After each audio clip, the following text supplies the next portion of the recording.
Ассаламу алейкум. Юақырым телеканалында хаберлер жанлы яйында студияда Эльвина Халилова ве бүгін мен сіздеріні бойлы хаберлерінен таныш етем. Ишғал етілген Қырымда обсерваторлардың қадимлеріне қошма пара берілмей. Басқаларға Бахмадан Кадыровлар қорантасының икаясы. Ишғал етілген Қырымда да 10 инсан коронавирусқа яқаланды. Бұл ақта Ишғалжы Роспотребнадзорның башы Наталья Пеньковская хабар етті. 10 новых зарегистрированных случаев новой коронавирусной инфекции. 6 случаев это в Сакском регионе. Из этих 6 случаев только 2 случая, которые связаны с предыдущим очагом. 4 это сотрудники Сакской районной больницы. 2 случая в городе Ялте. Это один из уже известного нам очага, контактный по ранее подтвержденному случаю. Один случай выявлен в плане мониторинга за лицами с диагнозом ОРВИ. По Симферополю это уже существующий очаг, который объявлен был на предыдущих днях. Это ребенок из этого очага, лабораторно подтвержденный случай. И один случай, это жительница города Санкт-Петербург. Кезлевде санаторийінің эсасындаки обсерваторларының қадимлеріне коронавирус қасталарына баққанлары үшін қошма пара берілмей. Бұл себептен олар Владимир Путинге мұражат етмеге мечбур oldu. Қадимлер білдіргеніне көре олар обсерваторда енді бір айдан зияде çalışалар. Ярым аданың Ишғалжы сағлық сықлав назиры есе оларға қошма пара берілмегеніне олар сөзде тып муэсселерінде çalışмағанынен аңлатам. К вам обращаются сотрудники обсерватора номер 2 города Евпатории на базе клинического санатория «Здравница». Положены ли сотрудникам обсерватора федеральные выплаты? По этому вопросу мы неоднократно обращались в Министерство здравоохранения Крыма, как нам объяснил министр здравоохранения Чемоданов Игорь Геннадьевич, что мы не являемся медицинским учреждением. Как обсерватор не может являться медицинским учреждением, если на работу сюда берут квалифицированных врачей, квалифицированных медсестер, санитаров с лицензиями? Понимаете, мы работаем с ковидными больными. У нас за этот период выявлено 3 случая. Мы являемся медицинским персоналом, работающим с пациентами с ковидом. То есть мы имеем право, но мы же работаем в обсерваторе. Значит, вы не имеете права на федеральные выплаты.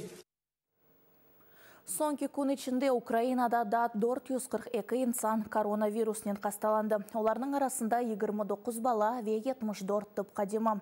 Бұл ақта Украина сағлық сақлав назиры Максим Степанов білдірді. Умумен пандемия башындан Украинада 20.148 инсан қасталанды.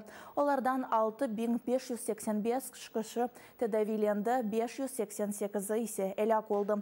Назирның айтқанына көре карантин режимі емшатылғанына Бахмадан бүгінден башлап яңы басамақ тайын етіле. Базы бөлгелерде жемат ве шәр нақлияты ве велеетлер арасындаки нақлият қатнап башлай. Бұндан ғайры дини тәдбірлерінің кешірілмесі де мүмкін олacak. Наступний етап в нас розпочинається 1 червня. В країні буде відновлена робота фітнес-центрів та також будуть відновлені міжобласні перевезення всіма видами транспорту. Наступний з 10 червня, де буде дозволена робота кафе та ресторанів, перебуваючи в приміщеннях, та інші заходи, які всі дуже чітко визначені. Сағлық сақлав назирлігі карантин режимі емшатылмасының екінші басамағыны тайын етіп олған ве олмаған велеетлерінің жедвеліні илан етті. Шымдылық 11 велеетті карантин режимі да емшатылмай. Майысының 22-сінде карантин режимінің емшатылмасына Киев шәрі, Днепро, Донецк, Закарпаття, Ривне, Хмельницк, Чернівці ве Киев велеетлері да азыр дегіл деп қайдетті назир. Украина Бірлешкен Миллетлерінің деңіз махкемесінде Русияге қаршы дәлелдер бере. СОС Русия 2018 сенесі Керич боғазында запт еткен Украин деңізшілері ве гемелері ақында кете. Бұл ақта Украина тыш ішлер Назиры Дмитро Кулеба білдірді. Оның айтқанына Корея весиқада тафсилатлы жа Украинаның ноқтай назары ачықланған. Бұндан ғайранда дәлелдер, ресімлер, весиқалар ве Русия Федерациясының тежавузына да иршатлықлар бар. Росія матиме 3 місяці на висловлення заперечень щодо юрисдикції в цій справі. Україна розраховує отримати рішення трибуналу протягом 2022-2023 років. Ми не прагнемо помсти. Ми прагнемо справедливості. І ми цієї справедливості будемо добиватися усіма доступними для нас засобами. І безумовно, що Міжнародний трибунал з морського права – це один з таких засобів. Росія має відповісти за порушення Конвенції ООН з морського права, за утримання протягом 9 місяців в російській тюрмі наших моряків і за утримання протягом 11 місяців наших кораблів. Наша мета, щоб в рішенні арбітражного суду було чітко зафіксовано, що російська сторона порушила вимоги міжнародного морського права, що Росія в майбутньому має утримуватись від аналогічних порушень на адресу українських військових кораблів, що Росія має виплатити належну компенсацію морякам, МВС і державі Україна. Нагадаю, 25 листопада 2018 року Росія атакувала українські артилерійські катери «Бердянськ», «Нікополь» і буксир Яни-Капу у Керченській протоці та захопила в полон 24 члени екіпажу. Попри рішення Міжнародного трибуналу з морського права, моряків Росія звільнила у вересні 2019 року в рамках обміну. Через місяць повернула і судна, проте в неналежному стані. Ишғал етілген Ахмеджетнің меркези район махкемесі Кремльнің сабық сияси мабюсы Эдем Бекировны қыдыру жедверіне көрсетті. Ве оның буынған ері белгіленмегенже жинайы давасыны тоқтатты. Бұл ақта Бекировның адвокаты Алексей Ладин хабар етті. Уголовное дело было приостановлено, и суд сам сформулировал до выздоровления Эдема Бекирова. Поэтому по каким основаниям возобновлено было судебное следствие, для защиты не совсем ясно. Тем паче, что, на наш взгляд, незаконное было решение суда о принудительном приводе Бекирова. Потому что каких-либо данных о том, что Бекиров выздоровел, нет. Конечно, защита согласна с тем, что уголовное дело должно быть приостановлено, но нас категорически не устраивают основания для приостановления уголовного дела. То, что Бекиров объявлен в розыск. Ишғалжелер Эдем Бекировны қанансыз сүретте 9 ай девамында тұтты. Опатлайыжы модделер ташымасында қабатлана. Бекировның жүрек етірсізлігі ве шекер хасталығы бар. Сияси мабюс кечкен сене сентябрь айында Украина ве Русия арасында олып кечкен есір деңішуі вақтында Украинаға қайтарылды. 1944 сенесінің сүргінлігінден сон Қырым татарлар мақсус ерлешімлерді статусына алды. Бұл статусқа көре олар мескен ерлер арасында юрып, ішке реберлік вазифелеріне кіріп ве али оқув юртларында оқып оламайдылер. Совет үкіметінің басқаларына бақмадан Кадыровлар құрантасы тып тәселені алып олды.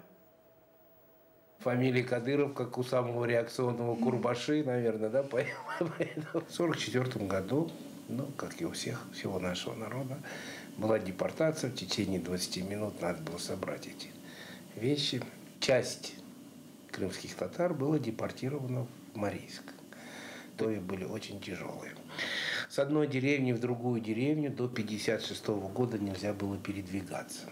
Это были как бы, ну, резервации. Дядя моего отца пришел навестить своих племянников, и кто-то рассказал об этом НКВД, его взяли, сказали, что якобы отправили на 8 лет куда-то, на 10 лет.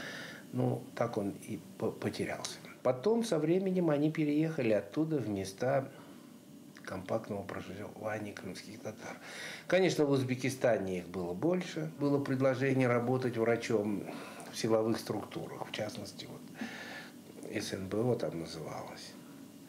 Это уже Советский Союз подошел там к концу, фактически он развалился, уже была гласность, уже обо всем говорили.